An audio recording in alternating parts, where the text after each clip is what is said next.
Good day, gamers. PurpleMentat here, bringing you Spring the 3rd of Stardew Valley. You can hear that it is raining outside. Check the weather report for tomorrow. Rain all day tomorrow as well. Fantastic. And it is in spirits are in good humor. Excellent. That means that we are going to be lucky with our foraging. Advertisement. I keep finding cool stuff, but my backpack is full. Yeah, Pierre, it's not affordable. Your size 24 backpack is too friggin' grand. There's nothing affordable about that, jerk. Alright, so we've spent some time cleaning out our area so that now we have the ability to go up to these seedlings in the ground and hit them with any tool and get a seed out of them. So I'm going to spend the first part of my day, every day, running around, cleaning up the ground of what remains of the logs and rocks, and grabbing any of the seedlings that I happen to spot. Then we're going to be transmuting those seedlings into food to restore our energy. Oh, right. I need to hit the chest. Waste of time. No. At this point, we are now going to be transitioning from energy being our primary limiting factor to inventory space being our primary limiting factor. So we're going to need to pay careful attention to what we're carrying with us. And then pretty soon, money and time will be our limiting factors. But that doesn't come for another day or two yet. Once you solve the energy equation, then you need to worry most about time. And really, your inventory is a function of time. There we go. If you have too much stuff in your inventory, you have to run somewhere and do something with it. So if you can find a way to spend money, for example, 2,000 G to get another 12 slots worth of inventory. Oh, cool, our first geode. Local blacksmith can break it open for you. Who knows what might be hidden inside? Well, I'll tell you what might be hidden inside. Artifacts and minerals. They're very nice. Alright, and we're 200 away from getting our bridge fixed. Dang, we got a ways to go. Alright, so we've got a couple of acorns and a couple of maple seeds. We need to get some pine cones, then we can start making those field snacks. Any of these little seedlings you see, you can chop up with the scythe, and it's worth doing so. You don't want to have potential seedling spawn area taken up by growing trees. Or by these rocks. Ooh, coal. Good. You're going to need a lot of coal over time. At first, your source of coal is going to be digging it up out of the ground by breaking rocks, but later on you'll find you will get access to a couple of other options. Don't worry too much about using up your energy, because as soon as you start finding pine cones, bam, you can start making field snacks that will restore 45 at a time. I'm going to eat one right now. And now we're going to just go about and continue digging up seedlings. I'm short on maple seedlings. That's okay. There were a ton of pine cones over here yesterday. I want to see how many of them are still around. It literally does not matter which tool you use, as long as it is the axe, hoe, or pickaxe, you will get the seedling. Well, the seed from destroying the seedling. And this is going to also help level up our mining skill, which having that above level 0 before we go into the actual mines is a very big help. It's unlikely we'll have it higher than level 1, but it would be awesome if we could. Bam. Just working it in the forest. And there is a certain pride, good feeling from cleaning up this area and making it into a nice walkable forest that you can easily navigate, and I don't know, it feels accomplished to clean this place up. That's something that this game does a very good job of doing, is making you feel like you have accomplished something. Alright, we're running low on time and energy if we want to visit the blacksmith. And we definitely want to visit the blacksmith before 4 p.m. I want to see if I can get another maple seed or two before we go, though. And if we're lucky, and I've managed my time well, and that's an acorn, then, ooh, another acorn. We will have the time to also, is that one? That's one. No, it's not. Just a speck. Darn. To also fix the bridge today, as we're just about halfway to the materials that we need. But we might need to go chopping down some trees to actually complete that, because we're just not finding the maple seeds that we need. But I haven't checked the maple-heavy areas yet either. Alright, 110. We've got about 30 seconds before we need to start moving that way. There we go. Maple seed. Alright, we're going to make a couple of field snacks and nom them down before we run out of energy.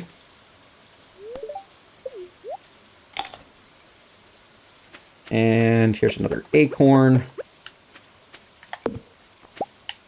Come on, maple seed. Maple seed. Maples, why are you not dropping your seeds? Too many rocks around you, I bet. There's one. Alright. That'll do for the moment. Time to head for the blacksmith. Get these geodes opened up, and hopefully spot some worms along the way. We're going to stop at our chest and drop off most of what we have. We are not going to need the pickaxe while we're out and about, or the fiber. We only need 1 acorn and 1 pine cone at the moment, and we don't need our stone or our coal on hand.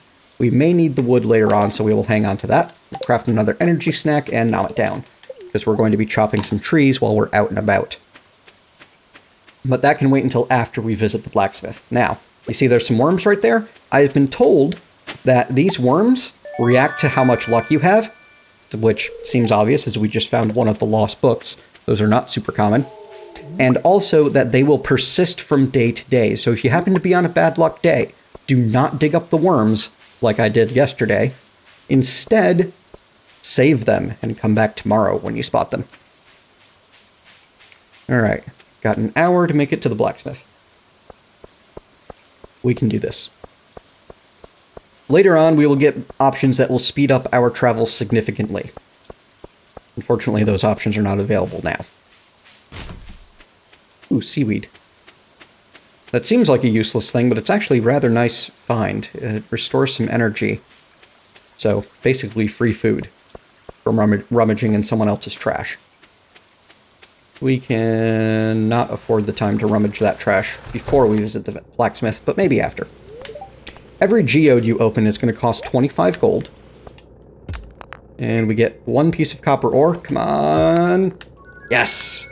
We have a celestine. That is a decent mineral. It sells for 125, but we're not going to sell this.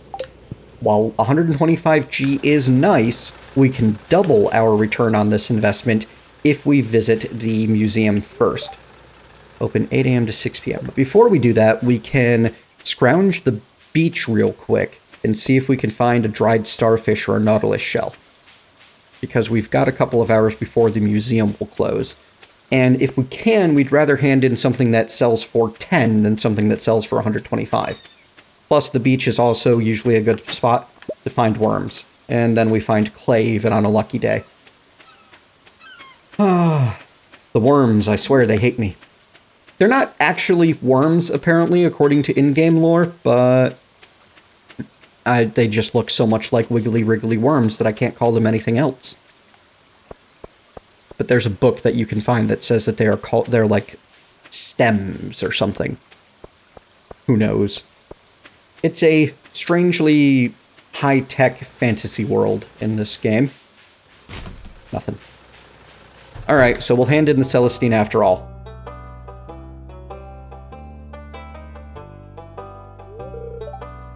Abysmal. This curator is maybe not the best museum curator in the world, or may actually be the worst museum curator in the world.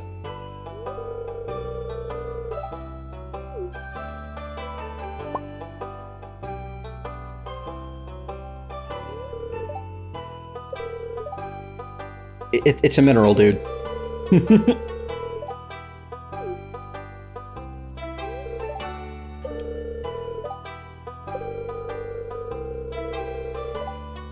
I'll consider it.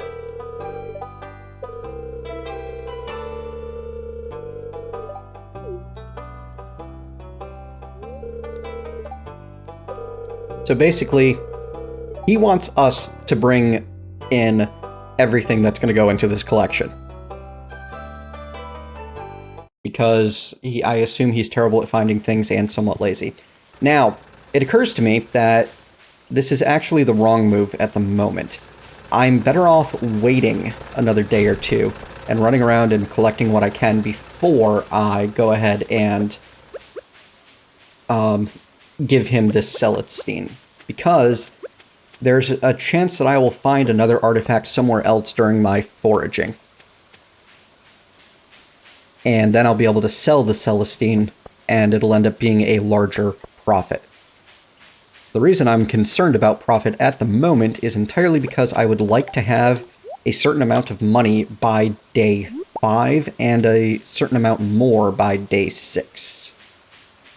You'll see why as we get there. On day 5, the mine opens up, and I would like to have an expanded inventory before we go digging in the mines.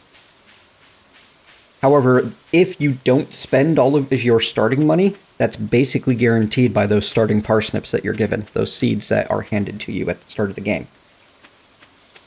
I don't remember what we needed back home. I think it was maple seeds? We'll find out.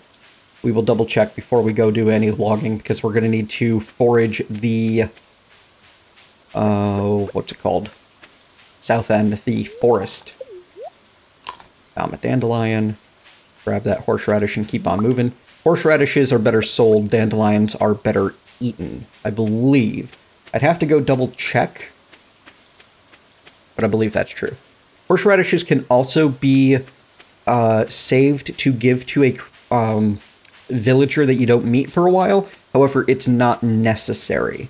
You can instead provide a very easily grown item later on. Now, as I mentioned, you can find seeds just by kicking trees, so if you happen to have the time, kick the trees as you go by, maybe you'll come up with something good. But you definitely want to save all of your leeks and all of your daffodils. Oh right, I need another dandelion back home. Whoops. Anyway, this cockle we're going to save for now. And we're gonna leave the scythe behind because I think I've cleared out all of the grass down south. Now we're going to take our axe and we're going to go find some trees to chop. We're short on maple seeds primarily, as well as a bit of other things. And we're going to head out the south end of our farm to get to the forest. We're going to loop around the northern part, through the southern part, and into, and then back up here. No need to chop these pine trees. We'll get plenty of pine cones over time. It's really the other types of seeds that we ever run low on. Keep your eyes out for worms as you go. I do not know if they're any more common in the rain. But as I mentioned, you get better things from them on days like today than you do any other type of day. Now, there's a bunch of... Oh, right, there's an area here where I haven't cleaned out all of the shrubbery. That's okay. Now, you may notice that there are some rather large stumps and giant hollow logs that I'm leaving alone. We do not have an axe that is quite good enough to cut through those yet. Ooh, we have the extra energy. We can cut these down while we're here. The reason you want to chop down the stumps when you have the opportunity is because trees will automatically regrow in those spaces. You're guaranteed to have a sapling in that space come tomorrow, and it will grow over the course of the week. So you can basically infinitely log the forest. It will constantly regrow. You will never run out of trees in this game. Except in the winter. I don't believe they will replant and grow during the winter. Normal trees cease growing during the winter. There are some slightly abnormal trees that will happily grow in the winter, though. Alright. How are we doing on energy? Not bad. Yeah, we'll clear out the stumps while we're at it. It is so inefficient to cut trees at this stage in the game in terms of energy usage. As soon as you get the first axe upgrade, well, every axe upgrade will shave 3 swings off of the chopping of a tree. So the first axe upgrade takes your tree chopping from 15 swings down to 12, and the second one takes it from 12 down to 9. If you can get the third axe upgrade, you go from 9 down to 6. I have not gotten the 4th axe upgrade personally in my time playing this game, so I do not know if it goes down to 3 swings. And that's total for both the tree and the stump, by the way. But if it gets down to 3 swings for the tree and the stump, at that point it might actually be a good use of energy to try logging as a means of making money. We're at 21, so we can chop the tree but not the stump.